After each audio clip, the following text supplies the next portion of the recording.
వి gold trusted gold buyers తాకట్టులో ఉన్న బంగారాన్ని విడిపించి ఈ రోజు ఉన్న మార్కెట్ ధరకే కొనబడును. మరిన్ని వివరాలకు సంప్రదించండి 7710772020.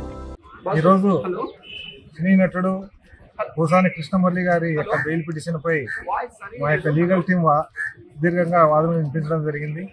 ముఖ్యంగా ఆయన ఆరోగ్య దృష్ట్యా అదేవిధంగా ఈ యొక్క కేసులు తీవ్రత కూడా చాలా తక్కువగా ఉన్నందువల్ల వెంటనే బెయిల్ ఇవ్వాలని మేము అభ్యర్థించడం జరిగింది.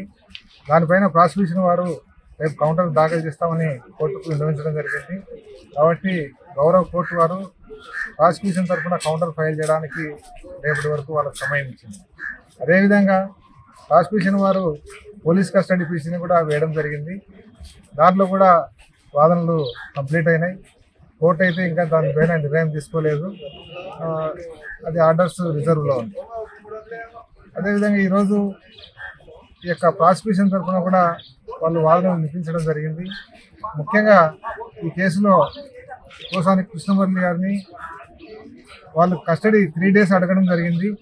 మేమైతే ఈ కేసు చాలా తీవ్రంగా లేదని చెప్పేసి, చాలా చిన్న కేసు అని చెప్పేసి కేవలం ఒక్కరోజు మాత్రమే కస్టడీ ఇవ్వాలని మేము కోర్టును అభ్యర్థించడం జరిగింది.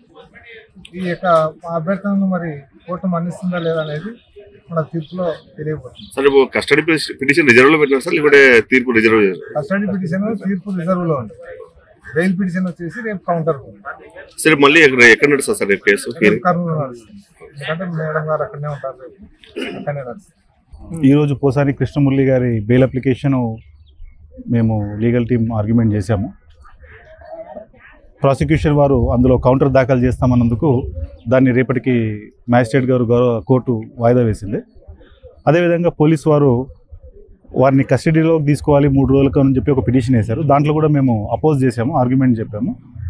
దాన్ని ఒకవేళ కోర్టు ఏదైనా కారణం చేత ఇంట్రాగేషన్ తీసుకోవాలి అనే రిక్వైర్మెంట్ ఉంది అనిపిస్తే ఒక రోజుకు దాన్ని పరిమితం చేసి న్యాయవాది ఆయన యొక్క పోసాని కృష్ణమురళి గారి న్యాయవాది ఎదుట ఇంట్రాగేషన్ చేసే విధంగా, అదేవిధంగా ఎస్పీ ఆఫీస్లో కానీ డిఎస్పీ గారి సమక్షంలో కానీ ఈ విచారణ జరగాలి అని ఒక అభ్యర్థనను మేము కోర్టు ముందు ఉంచాము. దాన్ని కూడా కోర్టు ఇంకా పరిగణలోకి తీసుకొని ఏ విషయాన్ని మనకు తీర్పు ద్వారా తెలియజేస్తుంది. అది రేపు ఎల్లుండో తీర్పు రావచ్చు. ఈరోజు జరిగిన విషయం అయితే ఇది, డెవలప్మెంట్స్ అయితే ఇది. బెయిల్ ఆర్గ్యుమెంట్ చేసేసాము. ప్రాసిక్యూషన్ వాళ్ళు కౌంటర్ దాఖలు చేస్తామని ఒకరోజు టైం తీసుకున్నారు. సో రేపు కౌంటర్ దాఖలు చేసిన తర్వాత వాదనలు ఉంటాయి. మా సైడ్ నుంచి చెప్పాల్సిన వాదనలు మేము వినిపించేసాం కోర్టు వారికి. ప్రాసిక్యూషన్ సైడ్ నుంచి ఏమన్నా ఉంటే వాళ్ళు రేపు చెప్తారు. దాని తర్వాత బెయిల్ పిటిషన్ అనేది దాని యొక్క రిజల్ట్ తెలుస్తుంది. రేపు కానీ ఎల్లుండి కానీ తెలుస్తుంది. కస్టడీ పిటిషన్లో కూడా ఆర్గ్యుమెంట్ చెప్పేసాము.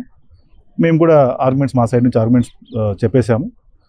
మా అభ్యర్థన కోర్టు వారికి ఆయన ఆరోగ్యం బాగాలేదు కాబట్టి బెటర్ ఒక ఎస్డిపిఓ ఆఫీస్లో కానీ లేకుంటే ఎస్పీ గారి ఆఫీస్లో కానీ ఇంట్రాగేషన్ అనేది ఒక రోజులో చేస్తే బాగుంటుంది అనే ఒక ఉద్దేశంతో అడిగాము. అది కూడా కన్సిడర్ చేస్తుందా, అసలు ఇంట్రాగేషన్ కస్టడీ ఇస్తుందా లేదా అనేది కూడా ఇంకా కోర్టు ఇంకా డిసైడ్ చేయలేదు కాబట్టి దాని మీద ఇప్పుడు నేను మాట్లాడడం తప్పు అవుతుంది. కాబట్టి మా వాదనలు అయితే మేము ఈ విధంగా వినిపించాము. అండ్ మా టీం ప్రకారము మాకు సక్సెస్ వస్తుందనే ఆశిస్తున్నాము. Let's hope for the best. Thank you. మరిన్ని వీడియోస్ కోసం ఛానల్ ని సబ్స్క్రైబ్ చేయండి. లేటెస్ట్ అప్డేట్స్ కోసం వాట్సాప్ ఛానల్ ని ఫాలో అవ్వండి. ఆ లింక్ డిస్క్రిప్షన్ లో ఉంది.